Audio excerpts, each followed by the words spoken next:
السلام الله عليكم ورحمة الله تعالى وبركاته. مقعيقو وإبراهيم اسمان عبد النور. يوتيوب channel كا داوانا سينا waa Engineer إبراهيم. muuqaalkan wuxuu iba fur ama barbilow u yahay course-ka Microsoft Word oo ah Word waa application hoos yimaada barnaamijyada laamaha kala duwan ee Microsoft Office la isku yiraahdo mid ka mid ah. Sidaa darteed waxaanu baran doonaa course-kan Microsoft Word. Wordku uu version kala duwan yahay oo versionadiisu way badan yihiin. Versionka hadda laakiin anu aan duubitaan ku sameynayo ama computerkayga igu duubanay waa la sanadka 2019 wuxuu ku jiraa kuwii ugu dambeeyay laakiin way jiraan kuwa ka dambeeyay. taa macnaheedu maaha haddaan 19 isticmaalayo adiguna mid kale isticmaalaysa inaynaan isla jaan qaadi karin.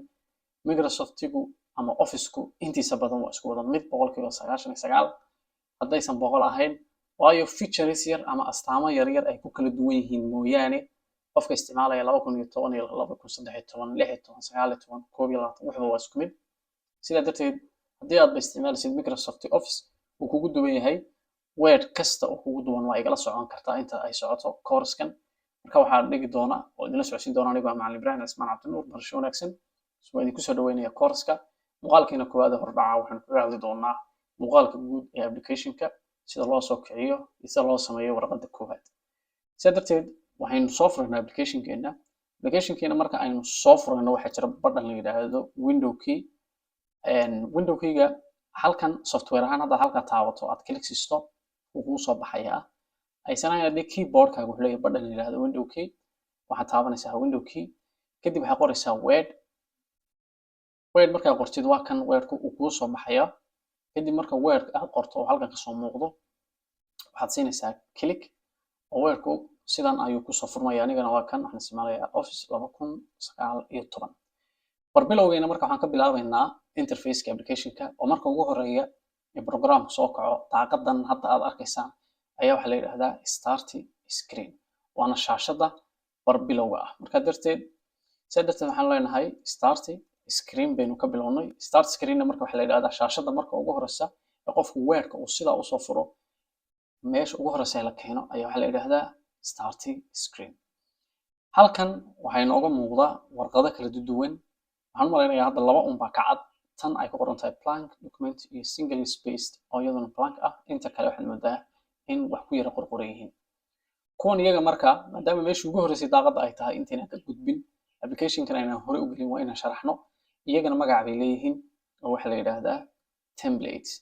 Templates-ku wax kale ma aha, waa warqado design-kooda la diyaariyay oo loogu talagalay inuu qofku wax ka beddesho.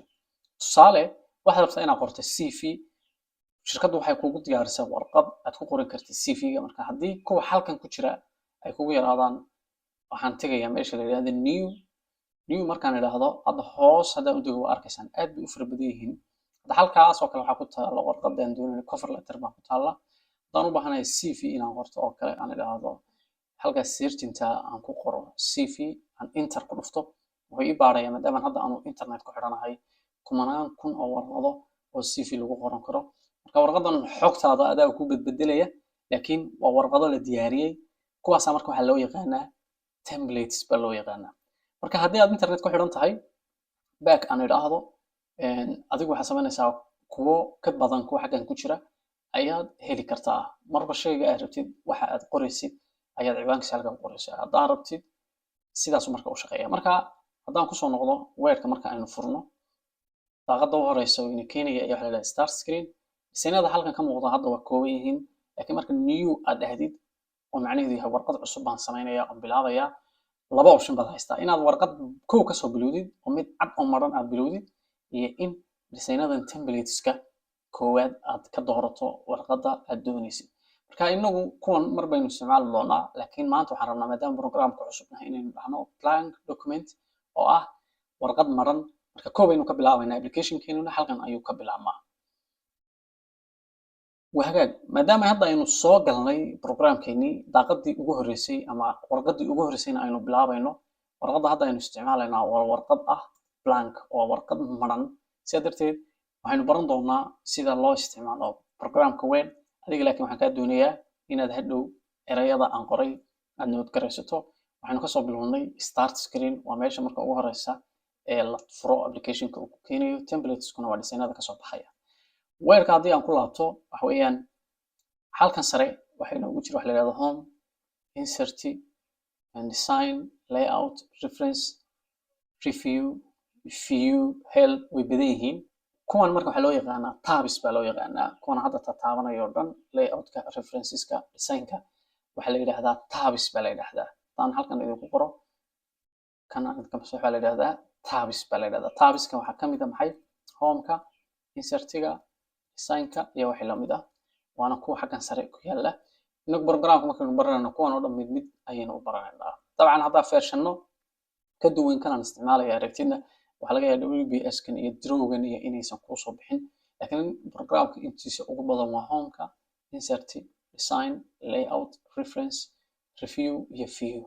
intan ayaa applicationka inta ugu badan ah programka sidiisa saxda ah okay marka imika waxaynu soo galnay daaqadii koowaad programada meelsha aynu ka bilaabanay waxaan ku sheegnay kuwan inay yihiin tabs marka mid markaad dhameysid waxaa tahay qof ku fiican weerka oo wax ku diyaari kara marka kuwa haddaad dhameysid weerka cidi kaaga warrami mayso waxaynu ka bilaabi doonaa marka homeka waayo homeka maadaama hadda aynu joogno waxbaa hoos gala haddaanu taababka kala galno taabka designka tago ama kuwa kale waad arkaysaa waxa gudahooda ku jira ay kala duwan yihiin mid walba content gaar ama macluumaad gaar ayaa gudihiisa ku jira kuwa gudaha ku jira marka waxaa la yidhaahdaa iyagana magac gaar ay leeyihiin oo waxaa la yidhaahdaa commands baa la yidhaahdaa iyagana waxaa la yidhahdaa commands ama waxaa la yidhaahdaa amaro commandisku markaa shaqo gaar ay qabtaan oo hadda homeka oo kale waxaa hoos yimaadaa waa command isaga gaar u ah intan oo dhan waa command homeka hoos yimaada waxa meesha yaalla oo dhan adoo laynka aan hadda idin calaamadiyey oo dhan waxaa la yidhahdaa commands laakiin waxay gaar u yihiin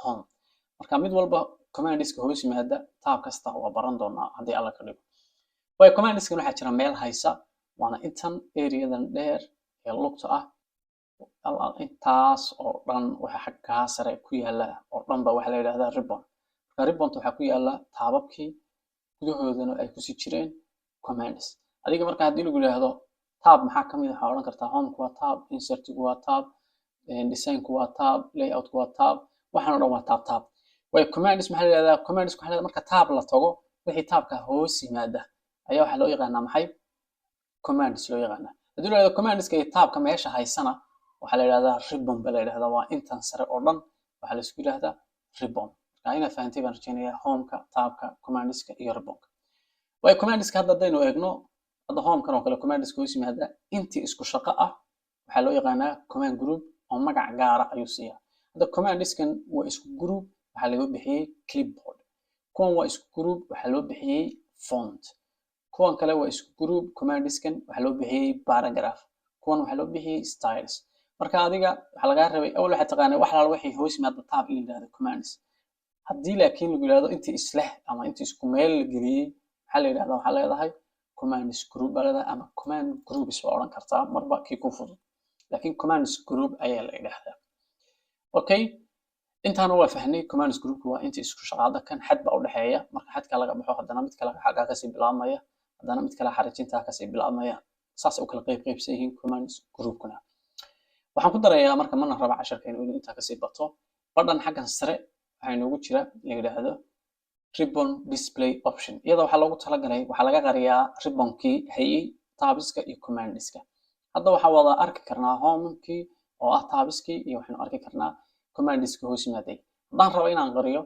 kanaan tegayaa kadib waxaan kusoo dhufanaynaa sidaa markaan saa ugu soo dhufto haddii aan ku dhufto outer hide ribbon waxa dhaca aynu eegno dhammaan waxa qarsoomay wax laala iyo wixii ku jiray meesha sare ay haysay oo ah tabskii iyo commandiskii iyadii haddaan ku noqdo oo ah tan closeka kasoo geysa imika okay aan idhahdo show tabs wuxuu ku tusayaa tabskii oo keliya laakiin wixii hoos imanayay commandiski kuma tusayo aan ku dhufano waa kuwan iyaguna marka taababkii bes baa kugu yimi commandiska haddaan rabo haddaan saa u taabto mid walba wixii hoos yimaada gaar bay usoo baxaya haddaan ku dhufto insertiga gaar buu usoo baxayaa kana gaar buu usoo baxayaa haddii laakiin aan rabo inay mar walba joogaan oo hadda designkaas ii jooga haddaan ku dhufto u laabmaya markaan taabto way soo baxayaan markaan ku celiyana way laabmaya way isqarinayaan haddaan rabo mar walba inay ii joogaan ribbon display option baan ku laaban kadib waxaan leeyahay waxaad isoo tustaa ood ii muujisaa tabska iyo commandiska labadaba aan ku dhufto imika waa kuwa oo ribbonkii waxaa laga dhex arkayaa tabiskii iyo commandskii. marka badhanka ribbon display optionkana waxaa loo isticmaalaa in lagu qoriyo ribbonta. ribbon haddii la qariyana macnaheedu waxa weeyaan lama arkayo tabiskii iyo commandskii. iyadana waxaa la yidhahdaa magaceedu waxa weeyaan ribbon display options baa la yidhahdaa. ribbon display options maxaa loo isticmaalaa? waxay qarisaa maxay? ribbonka. ribbon haddii la qariyo maxaa la qariyey? waxaa la qariyey tabiskii iyo commandskii. saasuu noqonaya kaasina ribbon display option. waxaan kala rabaa inaan ku daro halkan sare meesha haddaad eegtid waxaa ku qoran document2. document2 gani wax kale maaha, waa magaca warqadda. mar kasta oo file aad furtid haddii aadan magac u bixin haddii kale waa magac buu isagoo automatic u siin. magacaasaa marka meesha kasoo muuqanaya waxaa la yidhahdaa title bar. hadda warqaddeena maynaa save garayn saasuu ugu bixiyey magacan document number 2. laakiin haddaynu rabno inaynu save garayno magaca warqadda kasoo muuqanaya. marka si aan warqadda u save garayno waxaan tegayaa file markaan tago waxaan kasii gelayaa meesha la yidhaahdo save as markaan tago xaggee la dhigayaa warqadda? waxaan ku dhufanayaa hadda meelahan oo kale 3 folder baa ii soo baxay, waa desktop, downloads iyo documents. laakiin adiga si aad u kala doorato waxaad odhan kartaa halkan browse markaad tagtid wuxuu ku geynayaa explorerkii, wuxuu ku dhahayaa warqadaada meesha aad doontid dhigo. DSPC-ga hadda waa kaa, kadib desktop waa dhigan kartaa. haddaan hoos uga sii tago documents, downloads, music, videos, meel kastaad doontid.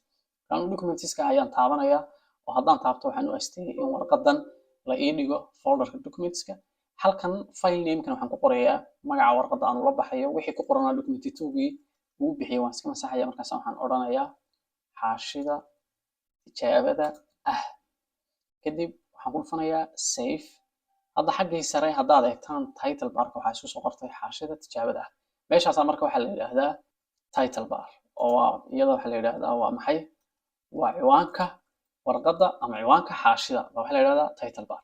waxaan ku xijinayaa meeshan qoraalka lagu qoro ee hadda qoraalkan aan qoray uu kasoo baxayo ayaa iyadana waxaa la yidhaahdaa body.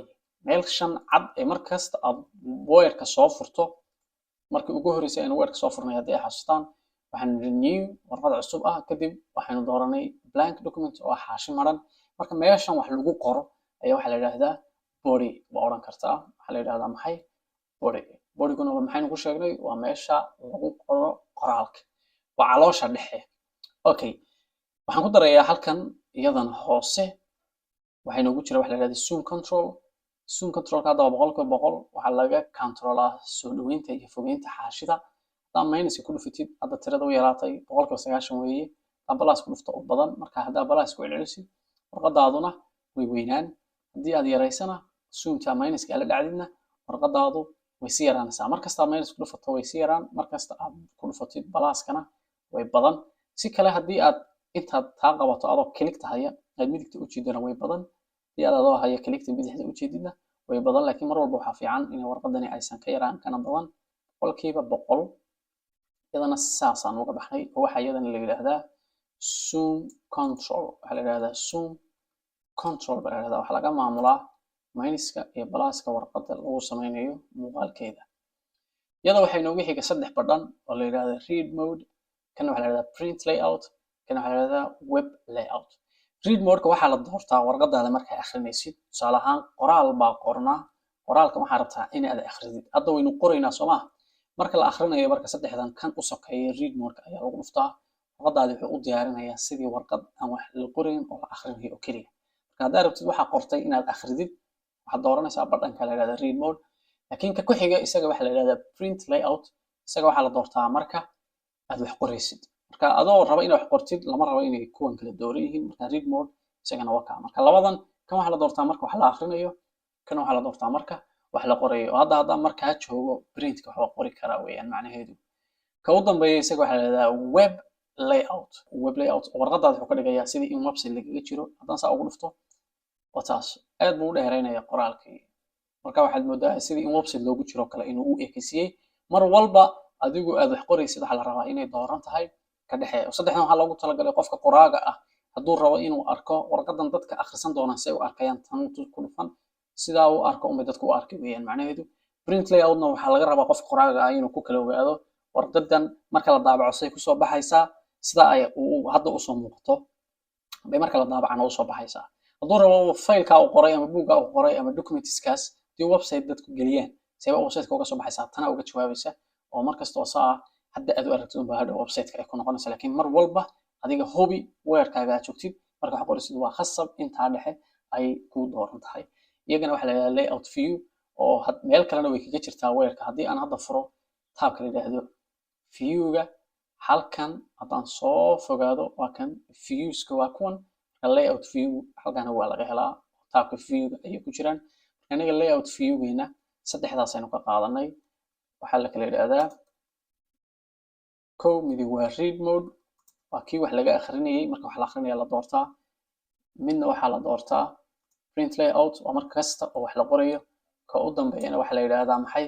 web layout waa qoraalkaaga wuxuu ka dhigayaa sidii in website lagaga jiro oo kale marka intaas ayuu halkan marka ka hadlayaa waxaan kaloo ku darayaa waxaa jira wax la yidhaahdo ruler ama mastarad mastaradu laba meelood bay weerka ka muuqataa waa xaggan sare waa arkaysaan hadda xaddigii iyo qiyaastii iyo tiradii cabirkeedii bidixda waa tan korna wataa haddii aan view tago aan view marka ku dhufto halkaa waxaa hadda tigta inoo saaran wax la yidhaahdo maxay ruler haddii tigta laga qaado labadii meelood way ka tegaysaa kor iyo midig bidix baan ula jeedaa haddaan kusoo celiyo laba meelood unbay mastaradu ka muuqataa waa xagga sare iyo xagga bidixda marka mastarada dabcan waxaa loogu talagalay in qiyaasta qoraalka lagu saxo hadda halkaa ay ku beegan tahay waa meesha qoraalku ka bilaabmo bartaa xaggeedaa sare ee halkaana waa meesha qoraalku inta kor laga soo turkay waa dhigan doonaa iyadoo cashar ah sida looga soo fogaado kor iyo bidix haddaynu rabno halkan inaan ku durkino qoraalka waa jeedi karnaa laakiin waxaanu ku dhigan doonaa qiyaas caadi ah sida looga soo durko hareeraha warqadda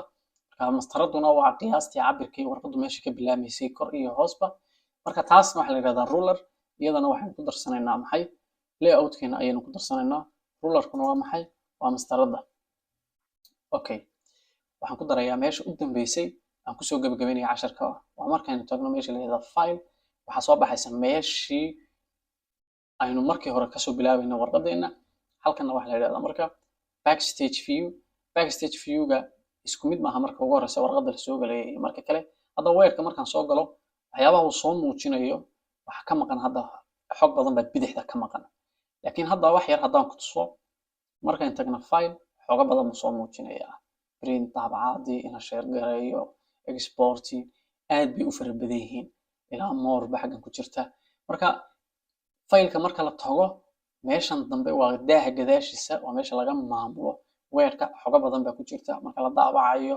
warqadaada mashiinkii aad ku xidhisid printerkii waxyaabahaas oo kale isaga ayaa laga qabtaa marka isaga marka la tago faylkana waxaa la yidhaahdaa meeshaas waa backstage view baa la yidhaahdaa backstage viewguna waxay ku dhex jirtaa maxay faylka marka inagu file baynu galnay kadib waxaynu kasii tagnay backstage view waa daaha gadaashiisa xoga badan baa ku jira iyadana waxaan u dhigan doonaa gaar waa macalin ibrahim muuqaalkan waxaan ku sharaxaynay si guud programka Microsoft Word shaashadiisa hadhow waxaynu casharradeena bilaabaynaa inagoo meel walba kala garanayna oo farta ku fiiqi karnaa muuqaalka xiga intaan ku kulmi doono waxaan idinkaga tegayaa asalaamu calaykum waraxmatullaahi tacaala wabarakaatu